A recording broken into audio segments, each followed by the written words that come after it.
Hello friends, मैं विनय निर्भीक। Friends, आपका फिर से मेरे चैनल पे स्वागत है। फ्रेंड्स, जैसे कि आप लोग जानते हैं, रोज़ सुबह मैं डेली करंट अफेयर्स लेकर के आ जाता हूं। तो कल मंडे था, इसलिए मैं नहीं लाया था, क्योंकि जो परसों संडे था, तो संडे को बहुत ज़्यादा न्यूज़ नहीं मिल पाते हैं।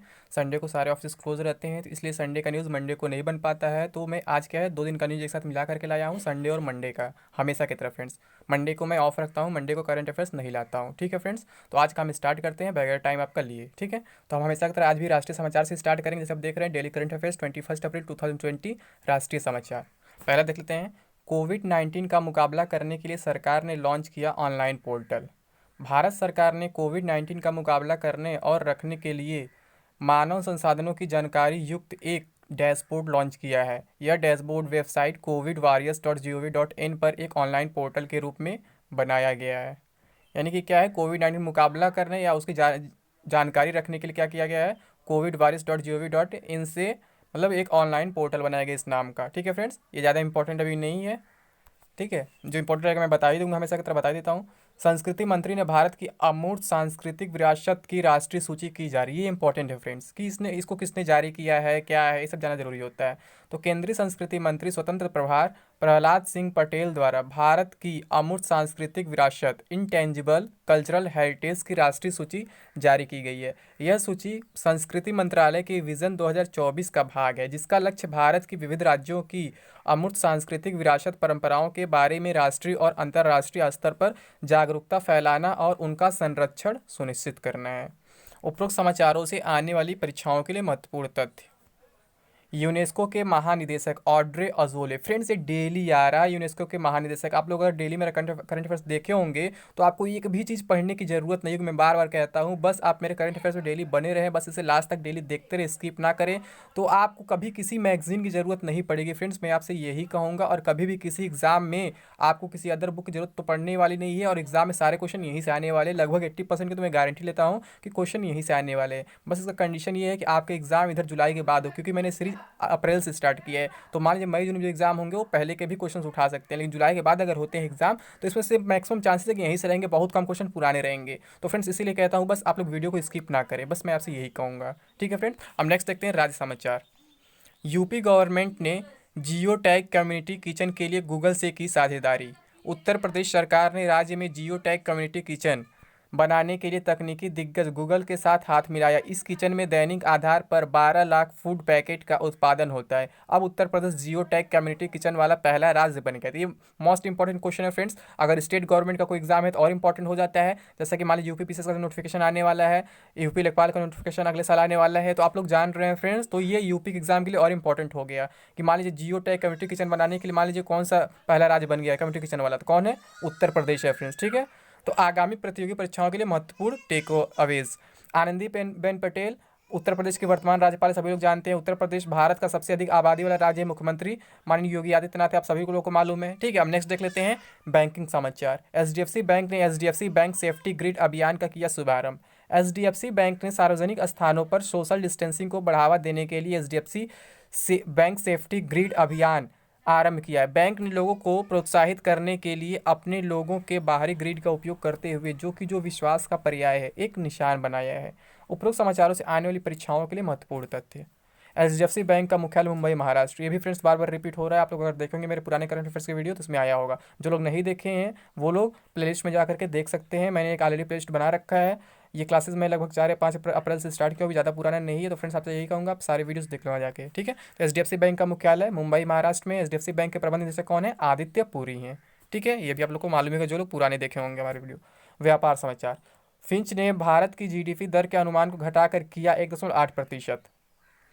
रेटिंग एजेंसी फिच सॉल्यूशंस ने वित्त वर्ष 2020-21 में भारत के आर्थिक विकास पूर्वानुमान को घटाकर 1.8% कर दिया। फिच सॉल्यूशंस ने कोविड-19 प्रकोप के कारण अर्थव्यवस्था में बड़े पैमाने पर आय में होने वाले नुकसान को ध्यान में रखते हुए अपने पहले के अनुमान 4.6% में कटौती की है। इसके अलावा फिच सॉल्यूशंस ने चीन की अर्थव्यवस्था पर बिगड़ते वैश्विक आर्थिक दृष्टिकोण के प्रभाव को देखते हुए वित्त वर्ष 2020 के लिए चीन के जीडीपी पूर्वानुमान को 2.6% से घटाकर 1.1% कर दिया है। तो फ्रेंड्स, ये काफ़ी बैड न्यूज़ है पूरे वर्ल्ड के लिए कि आप देख रहे हैं क्या हो रहा है, जीडीपी सबका घट जा रहा है इस कोविड की वजह से। अब देख लेते हैं फ्रेंड्स रक्षा समाचार। कोविड-19 रोगियों के लिए नौसेना ने एयर इवैक्यूएशन पॉड तैयार किया। भारतीय नौसेना के नेवल एयरक्राफ्ट यार्ड कोच्चि ने दूर दराज के क्षेत्रों से कोविड-19 रोगियों की सुरक्षित निकासी के लिए एयर इवैक्यूएशन पॉड एईपी तैयार किया। यह पॉड एल्यूमीनियम, नाइट्राइल रबर और फोरेक्स से बनी है। इसका भार केवल 32 किलोग्राम है और इसकी विनिर्माण लागत 50,000 रुपये है, जिसकी आयातित समकक्ष इम्पोर्टेड इक्विवेलेंट लागत 59 लाख रुपये का केवल 0.1% है। ठीक है, तो ये भी काफ़ी अच्छी चीज़ है फ्रेंड्स, कोविड-19 रोगियों के लिए जो बनाया गया है एईपी जो है आपका एयर इवैक्यूएशन पॉड। अब देख लेते हैं इसमें क्या क्या खास है। सभी प्रतियोगी परीक्षाओं के लिए महत्वपूर्ण टेकअवे। तो नौसेना स्टाफ के प्रमुख लगभग सभी को मालूम होगा कौन है, एडमिरल करमबीर सिंह। आपको याद होना चाहिए नौसेना स्टाफ के प्रमुख एडमिरल करमबीर सिंह। अब नेक्स्ट देख लेते हैं विज्ञान और प्रौद्योगिकी। फ्रेंड्स मैं बहुत फास्ट करा रहा हूँ ताकि आप लोग का टाइम वेस्ट ना हो, आप लोग कम समय में ज़्यादा से ज़्यादा चीज़ कवर कर सके, मैं इसलिए फास्ट करा हूँ, ज़्यादा बीच में नहीं बोल रहा हूँ। ठीक है, और मैं ऑब्जेक्टिव इसलिए नहीं कराता हूँ फ्रेंड्स, ऑब्जेक्टिव से क्या होता है एक क्वेश्चन से केवल एक ही क्वेश्चन बन पाते हैं। अब इसमें क्या है, मैं एक डिस्क्रिप्टिव करा दे रहा हूँ तो इसमें 3-4 तरह क्वेश्चन बन सकते हैं, अब सभी का आंसर आप आसानी से दे सकते हैं, इसलिए मैं ऐसा कराता हूँ। मैक्सिमम यूट्यूबर्स क्या होता है केवल ऑब्जेक्टिव कराते हैं, जो कि आपके लिए ज़्यादा हेल्पफुल नहीं हो पाता है। अगर डायरेक्टली वो क्वेश्चन नहीं पूछता है तो आप नहीं कर पाते हैं। इसमें क्या कोई भी क्वेश्चन पूछे आप यहाँ से कर सकते हैं। ठीक है फ्रेंड्स, अब देखते हैं विज्ञान और प्रौद्योगिकी। पुणे के एआईआरआई ने पुणे के एआरआई ने रोग के कारणों का तेजी से पता लगाने के लिए बग स्निफर किया विकसित। पुणे के अघरकर अनुसंधान संस्थान एआरआई के शोधकर्ताओं रोग के कारण का तेजी से पता लगाने के लिए बग स्निफर नामक एक उपकरण विकसित किया है। बग स्निफर संवेदनशील और एक कम लागत वाला सेंसर है, जिसे रोगजनकों के तेजी से पता लगाने के उद्देश्य से विकसित किया गया है।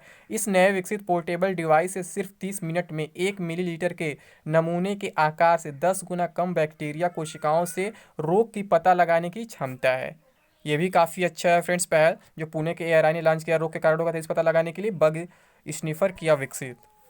ठीक है, अब ये देख लेते, ये काफ़ी इंपॉर्टेंट फ्रेंड्स, ये भी पूछ सकता है कि मतलब कौन इसको विकसित किया है बग स्निफर को, तो पुणे के एआरआई। एआरआई कौन है, यानी अघरकर अनुसंधान संस्थान। अब नेक्स्ट देख लेते हैं आईआईटी रोपड़ ने कोविड-19 मरीजों के लिए विकसित किया वार्ड बॉट। अब ये भी पूछ सकता है फ्रेंड्स कि वार्ड बॉट को कौन से किसने विकसित किया है, तो आईआईटी रोपड़ ने। ठीक है, तो ये बहुत इंपॉर्टेंट क्वेश्चन हो जाता है फ्रेंड्स। ये कोविड-19 से रिलेटेड क्वेश्चन बहुत ज़्यादा आने वाले इस बार किसी भी एग्जाम में, जो फ्यूचर जो भी एग्जाम्स होने वाले हैं जून जुलाई अगस्त में, बहुत सारे क्वेश्चन कोविड-19 से आने वाले हैं। अगर कहीं भी करंट अफेयर्स के 10 क्वेश्चन आते हैं तो उसमें से 4 या 5 तो कोविड-19 पे रिलेटेड रहने वाले हैं। ये आप लोग देख लीजिए फ्यूचर में क्या होने वाला है।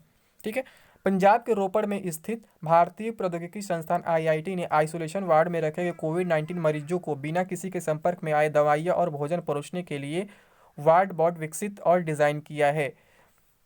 इसके अलावा वार्ड बॉट में मरीजों के पास से वापसी आते समय स्वयं को सैनिटाइज की सुविधा भी है और इसका इस्तेमाल अस्पतालों की दीवारों को सैनिटाइज करने के लिए किया जा सकता है। ये भी काफ़ी अच्छा पहल है फ्रेंड्स, ताकि ज़्यादा संक्रमण ना फैले और लोगों में। उपरोक्त समाचार से आने वाली परीक्षा के महत्वपूर्ण तथ्य। भारतीय प्रौद्योगिकी संस्थान आईआईटी रोपड़ निदेशक कौन है फ्रेंड्स, सरित कुमार दास। अब ऐसे करंट अफेयर्स पूछे जाते हैं फ्रेंड्स कि मान लीजिए कोई भी चीज़ चर्चा में आ गया तो उसकी पुरानी बातें पूछ ले जाते हैं। जैसे मान लीजिए इन्होंने क्या किया, वार्ड बॉट को विकसित किया आईआईटी रोपड़ ने, अब पूछ लेगा कि इनके निदेशक कौन है, तो आप लोग कंफ्यूज हो जाएंगे क्यों ये क्वेश्चन पूछ लिया। तो इसलिए पूछा है क्वेश्चन फ्रेंड्स, क्योंकि ये जो आईआईटी रोपड़ है चर्चा में आया है, तो इसलिए भाई इसका सारा डिटेल जानना जरूरी होता है, तो इसलिए हम नीचे ये करा देते हैं। तो आईआईटी रोपड़ के निदेशक कौन है, सरित कुमार दास। आईआईटी रोपड़ की स्थापना कब हुई थी, 2008 में। तो ये पूरी बात आपको याद होनी चाहिए फ्रेंड्स। ठीक है, अब देख लेते हैं पुस्तकें एवं लेखक। पीवी सिंधु पर लिखी गई shuttling to the top the story of PV Sindhu पुस्तक का हुआ विमोचन। तो ये भी जानना जरूरी है फ्रेंड्स, इसका राइटर कौन है, विमोचन किसने किया है। ठीक है, हाल ही में खेल पत्रकार वी कृष्णस्वामी द्वारा लिखी गई shuttling to the top the story of PV Sindhu. तो कौन लिखे हैं इसको, वी कृष्णस्वामी जो खेल पत्रकार हैं। ठीक है, तो हाल ही में खेल पत्रकार वी कृष्णस्वामी द्वारा लिखी गई shuttling to the top the story of PV Sindhu का विमोचन किया गया। इस किताब में बैडमिंटन खिलाड़ी पीवी सिंधु के शुरुआती जीवन से लेकर विश्व चैंपियन बनने तक की यात्रा के बारे में बताया गया। सिंधु ओलंपिक में रजत जीतने वाली भारत की पहली और एकमात्र महिला खिलाड़ी होने के साथ साथ फोर्ब्स की विश्व की शीर्ष 10 सबसे अधिक कमाई करने वाली महिला एथलीट की सूची में शामिल एकमात्र भारतीय हैं। तो इनके पीछे काफ़ी नाम है फ्रेंड्स, इनका सारे डिटेल जानना जरूरी है, क्योंकि मान लीजिए इनके ऊपर जब बुक लिखा गया है तो इनकी सारी जानकारियाँ होनी जरूरी है। कि मान लीजिए फोर्ब्स की जो शीर्ष 10 सबसे अधिक कमाई करने वाली महिला है उसमें से क्या जो एथलीट सूची है उसमें एकमात्र भारतीय यही है केवल। ठीक है, और पहली रजत जीतने वाली भी यही है, भारतीय एकमात्र महिला खिलाड़ी हैं। ठीक, अब देख लेते हैं इसके आगे महत्वपूर्ण दिन। संयुक्त राष्ट्र चीनी भाषा दिवस 20 अप्रैल। हर साल 20 अप्रैल को विश्व स्तर पर संयुक्त राष्ट्र चीनी भाषा दिवस मनाया जाता है। यह दिन कंगीजी को श्रद्धांजलि देने के लिए मनाया जाता है, जिन्हें एक पौराणिक कथा के अनुसार लगभग 5000 साल पहले चीनी अक्षरों का आविष्कारक माना जाता है। उपरोक्त समाचारों से आने वाली परीक्षाओं के लिए महत्वपूर्ण तथ्य। संयुक्त राष्ट्र के महासचिव एंटोनियो गुटेरेस, ये तो लगभग सभी लोग जानते होंगे, जो भी लोग कॉम्पिटिटिव एग्जाम्स का प्रिपरेशन कर रहे हैं, तो किसी से नहीं छिपा है। एंटोनियो गुटेरेस काफ़ी इंपॉर्टेंट क्वेश्चन है, बार बार एग्जाम से पूछा जाता है, रिपीटेड क्वेश्चन एकदम होता है। संयुक्त राष्ट्र यूएन देशों के बीच अंतर्राष्ट्रीय सहयोग बढ़ाने के लिए 24 अक्टूबर 1945 को स्थापित किया गया एक अंतर्राष्ट्रीय संगठन। ठीक है, तो इसका स्थापना कब हुई थी फ्रेंड्स, यूएन के संयुक्त राष्ट्र का? तो कब हुआ था फ्रेंड्स, ये 24 अक्टूबर 1945 को इसकी स्थापना हुई थी। अब देख लेते हैं विश्व लीवर दिवस। 19 अप्रैल, वर्ल्ड लीवर डे। विश्व लीवर दिवस प्रत्येक वर्ष 19 अप्रैल को मनाया जाता है। इसे लीवर संबंधित बीमारी के बारे में जागरूकता फैलाने के लिए मनाया जाता है। मस्तिष्क के अपवाद के साथ यकृत यानी लीवर शरीर का दूसरा सबसे बड़ा और सबसे जटिल अंग है। विश्व स्वास्थ्य संगठन WHO के अनुसार भारत में लीवर की बीमारियां ही मौत होने का 10वां सबसे सामान्य कारण है। तो फ्रेंड्स, लीवर की बीमारियां इंडिया में सबसे अधिक होती हैं। आप देखें 10वां सबसे सामान्य कारण है लीवर की बीमारी, आप देख सकते हैं। अब नेक्स्ट देख लेते हैं फ्रेंड्स, निधन। ऑस्कर जीतने वाले एनिमेटर फिल्म निर्माता जीन डीच का निधन। ऑस्कर जीतने वाले एनिमेटर फिल्म निर्देशक और निर्माता जीन डीच का निधन। उनकी फिल्म मूनरो ने 1960 में एनिमेटेड शॉर्ट फिल्म की श्रेणी में ऑस्कर पुरस्कार जीता था। इसके अलावा उन्होंने टॉम एंड जेरी और पॉपॉय द सेलर श्रृंखला के कुछ एपिसोड भी निर्देशित किए थे। तो अब यहाँ से पूछ सकता है, मान लीजिए कि जो जो जीन डीच है, जिनका निधन हुआ हाल ही में, वो क्या थे? मान लीजिए पत्रकार थे, खेल से जुड़े थे, या निर्माता थे, या क्या थे, ऐसे ऑप्शन दे देता है फ्रेंड्स। तो ऐसे क्वेश्चन बन जाता है। या फिर नाम पूछ लेता है टॉम एंड जेरी के, मान लीजिए जो निर्माता है वो कौन थे। तो मतलब कई सारे इस पर क्वेश्चन बन सकते हैं फ्रेंड्स, इसलिए मैं डिस्क्रिप्टिव बार बार कराता हूँ, ताकि आप लोग को ईजी समझ में आ जाए कि मतलब कि इससे कई तरह के क्वेश्चन बन सकते हैं। 5-6 क्वेश्चन बने तो भी आप कर सके आसानी से। ठीक है, अब देख लेते हैं फ्रेंड्स लास्ट में विविध समाचार। वन स्टॉप डिजिटल डायरेक्टरी है Covid FYI launch. Covid FYI एक वन स्टॉप डिजिटल डायरेक्टरी है, जिसमें सभी कोविड-19 संबंधित सेवाओं और आधिकारिक स्रोतों से जारी हेल्पलाइन की जानकारी है। यह मंच भारतीय प्रबंधन संस्थान कोझिकोड के छात्र सिमरन सोनी के नेतृत्व में 16 सदस्यों की एक अंतर्राष्ट्रीय टीम द्वारा बनाया गया है। नेक्स्ट देख लेते हैं, ये भी काफ़ी इंपॉर्टेंट है फ्रेंड्स। नेक्स्ट, फेसबुक ने बांग्लादेश में third party fact check system किया शुरू। सोशल मीडिया प्लेटफॉर्म फेसबुक ने बांग्लादेश में third party fact checking system शुरू करने की घोषणा की है। फेसबुक ने बांग्लादेश में third party fact checking system के लिए भारतीय फैक्ट चेकिंग वेबसाइट बूम के साथ साझेदारी की है। यह फैक्ट चेकिंग सिस्टम तस्वीरों और वीडियो सहित स्टोरी की समीक्षा और रेटिंग करके देश में फैलने वाली जाली समाचार इन फेक न्यूज़ को रोकने पर केंद्रित होगा। तो ये काफ़ी इंपॉर्टेंट क्वेश्चन है फ्रेंड्स। मान लीजिए फेसबुक ने बांग्लादेश में third party fact check system शुरू किया है, तो पूछ लेगा किस देश में फेसबुक ने शुरू किया। ठीक है, तो बांग्लादेश में। और कौन सी कंपनी है जो इसको करती है, वेबसाइट है, तो बूम है। तो उपरोक्त समाचारों से आने वाली परीक्षाओं के लिए महत्वपूर्ण है। तो फेसबुक के मुख्य कार्यकारी अधिकारी मार्क जुकरबर्ग। फेसबुक मुख्यालय कहाँ है? कैलिफोर्निया, अमेरिका, सभी लोग जानते हैं। अब नेक्स्ट देख लेते हैं, शायद आज का लास्ट भी है। तो BCCI ने कोविड-19 के खिलाफ जागरूकता बढ़ाने के लिए टीम मास्क फोर्स का किया गठन। भारतीय क्रिकेट कंट्रोल बोर्ड BCCI ने सार्वजनिक स्थानों पर मास्क पहनने को प्रोत्साहित करने और देश को कोविड-19 महामारी से लड़ने में सहयोग करने के लिए एक वीडियो बनाया है। BCCI ने सार्वजनिक स्थानों पर मास्क पहनने के बारे में जागरूकता फैलाने के लिए टीम मास्क फोर्स का भी गठन किया है। ठीक है, उपरोक्त समाचार से आने वाली परीक्षाओं की महत्वपूर्ण था। तो BCCI थे सौरभ गांगुली, BCCI का मुख्यालय मुंबई, सभी लोग जानते हैं। तो फ्रेंड्स, आज के लिए बस इतना ही।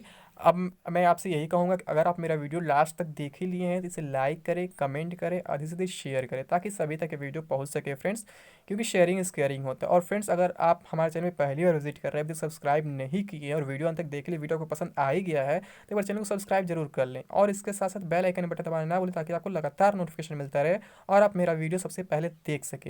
और फ्रेंड्स, रही बात PDF की, तो PDF को आपको एक व्हाट्सएप ग्रुप बनाया है, वहाँ पे आपको मिल जाएगा। यूपी लेखपाल एग्जाम 2021 ग्रुप से लगभग फुल हो चुका है, 3-4 लोग और जगह खाली उसमें। तो लोग जो लोग जुड़ना चाहते हैं वो डिस्क्रिप्शन बॉक्स में जाकर उस लिंक पर क्लिक करके उस ग्रुप में ज्वाइन कर सकते हैं, उस ग्रुप को ज्वाइन कर सकते हैं, और वहाँ पे आपको इसका PDF मिल जाएगा। और फ्रेंड्स, इसके साथ साथ अगर आपने अभी तक हमको फेसबुक, इंस्टा, फिर ट्विटर फॉलो नहीं किया है, तो वहाँ फॉलो कर सकते हैं। इन सभी का लिंक भी आपको डिस्क्रिप्शन बॉक्स में मिल जाएगा। फॉलो करने से ये फायदा होता है फ्रेंड्स, अगर आप हमसे DM करके बात करेंगे तो हम इसलिए आपसे बात कर पाएंगे। बिना फॉलो किए अगर आप DM करते हैं तो मैसेज दिखता नहीं, वो स्पैम बन जाता है। तो फ्रेंड्स, इसलिए मैं आपसे फॉलो करने के लिए कहता हूँ। तो फ्रेंड्स, आज के लिए बस इतना ही। Thank you.